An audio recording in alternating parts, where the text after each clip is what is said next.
Hello, my COM 101 students. This is the beginning of spring 2022. I know I am lucky to have picked this career because I still get so excited at the beginning of every semester.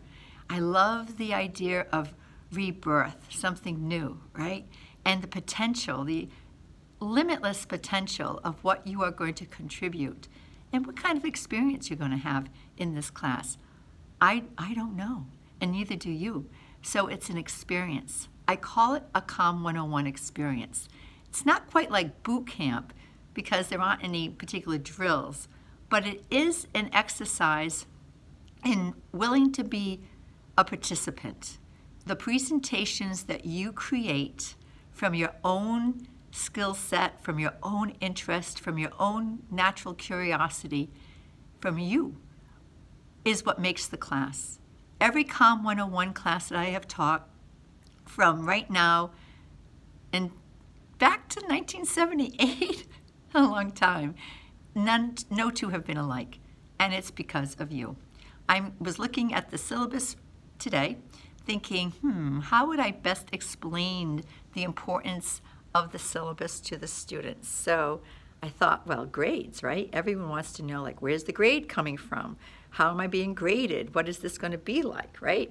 You're a student after all, and you paid for this class, so you have the right to know. So you look at where the grades come from, and you will see clearly the presentations are at least half your grade. And the discussion boards, the journals, reading the text, your attendance, the final exam, those are all support characters, if you wanted to say. You are the leader of your own course, right? You are the star of the show. So everything else is supporting cast. I made a diagram. I hope it shows on this. Here it is, on my whiteboard. I'm not in my office. I'm outside my office in H Building and Theater section. And this is what I want to show you. I have your presentations in the center, because everything you do, from reading chapters in the textbook, which is called Stand Up, Speak Out, from watching the PowerPoints that I do have on the side underneath the text, which are optional, but chapter by chapter, they might help you understand the context. And like I might have mentioned if you watched my previous video, that this course is a communication class. Well, you have been taking written communication classes since you were in preschool, right? You learned your alphabet, you learned how to spell your name, you learned how to listen, you learned how to read in first grade. So you have been studying written communication formally. This might be your first oral communication class. So as you're reading the text, watching the PowerPoints, listening to my lectures, always connect back this information to what you already know, which is a lot, because you know how to create a presentation as far as organization is concerned. You know that every presentation will have an introduction, a body, and conclusion. This is what you've been doing from the first time you wrote anything for a reader. In this case, the writer is the speaker, and the reader is the audience. So there you are, right in the center. So I have discussion board. The boards themselves, the interaction you have with each other in the conversation on the discussion boards is so valuable. The videos themselves were handpicked to connect to the student learning outcome. They're always different, and I could have selected others. I just try to find a variety that I feel support the context of our course. And then the peer-reviewed journals, which 4 times of the semester you will be reviewing your peers, 3 at a time, on presentations. Your peers will never see your review. This review is for you to use your listening skills and your powers of observation. And there is a theory that says to teach is to learn twice. And when you do a review of someone, whether you're a baseball star and you're reviewing the upcoming batters, or you're involved in any other type of musical instrument, maybe you're in a band and you're evaluating the horn section. When you do an evaluation, you learn a lot about yourself. And it's really for self-awareness. So the students, your peers, are the subject matter, but it really is for you. And then attendance. There's an entire theory out there that says the students who show up on a regular basis always do better, always. The presentations are a lot cleaner, they're more succinct, they're more genuine, and they just become much more valuable when you're part of an audience because you've been listening to others, and when you encode your message to all of us. The final exam, which is at the end, is based on 3 parts. It's an oral final exam, and I'm going to have everyone pre-record it and put it up on VoiceThread, and I'll tell you how to use that tool. 5 minutes, maybe 4 minutes, but you are going to be answering questions about the discussion board videos. I will be asking you some very subjective questions about maybe 1 or 2 that you particularly enjoyed and why.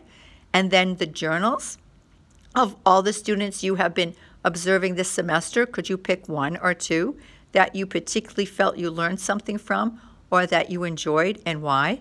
And then what was your experience like in this class? And what will you take away? Will you take away something that you read in the text, stand up, speak out, or the PowerPoints, or the discussion boards, or the videos, or the peer reviews, or listening to each other? And right in the center, I have your presentations, you, because that's what all those tools are for, from the discussion boards to the text, to the PowerPoints, to the attendance, to the journals, to support you. Your presentations are what defines this experience for you and for the rest of the class as well. So I wish we had champagne. I would launch this class with a toast of champagne. However, truth be known, I don't drink alcohol. But, you know, symbolically, I salute all of you. Thank you for doing this in the middle of a deadly pandemic. But you have everything in you that you already need to do this class. Not just your English background for the last 12 years, but you as a human being, you are a communicator. You do connect to an audience every single day.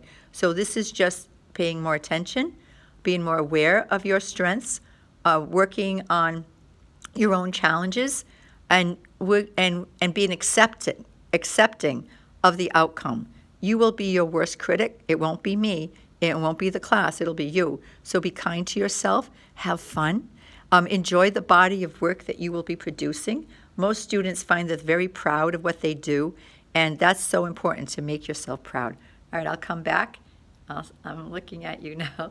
I'm looking at you now without a mask. Isn't this exciting? And when you do your video, and some of the students listening to this are going to be doing weekly videos. The rest of us will be live, either online or in person. But when you do your videos, remember to keep the light in front of you. This isn't the best room for videos, but I'm very comfortable in this space, so I'm not picky where you do them, as long as we can see you. If you have the light behind you and not in front of you, then you look like you're in the witness protection program. So have the light in front of you as much as possible. But you can already see there's a lot of light behind me, so, you know, do as I say, not as I do. But you can see me, I can see you, and I will see you. So have a great semester. I'm very excited. I can't wait to meet all of you. I see your names, you know, in my roster, and I'm thinking, there's personalities, there's a warmth, there's human beings behind those names. This is a communication class, of course it is, but that really means it's a class in the humanities about being a human being. So you have everything you need to be successful.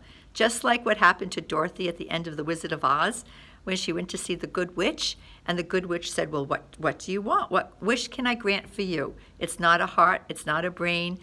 What else? There was the Tin Man, there was the Scarecrow. Oh, courage. What do you want? And she said, I want to go home to Kansas.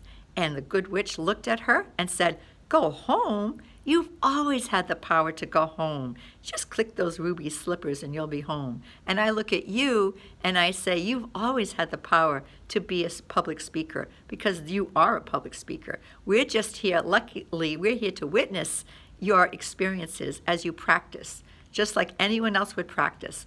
In an orchestra, learning guitar, running around the track, an athlete, we're here for practice. I will see you on the other side. I'm putting this up on January 24th, so I will see your speeches as they unfold, one by one, baby steps. And you'll be so proud of the outcome.